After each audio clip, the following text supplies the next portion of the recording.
நம்ம வீட்டு சண்டே வாழையில வந்து ரெடி ஆயிடுச்சு. அவிச்ச முட்டை வச்சுக்கலாம். பெப்பர் போட்டு வச்சுருக்கேன். அதுக்கப்புறம் ஆனியன் ரைத்தா, அதுக்கப்புறம் சிக்கன் வறுவல், அதுக்கப்புறம் கனவா மீன் தொக்கு, நல்லா சூப்பராக சுட சுட எறா பிரியாணி,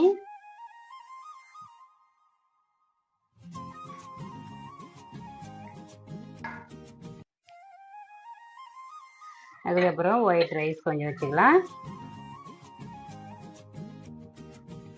அதுக்கப்புறம் நல்லா சூடான ரசம்,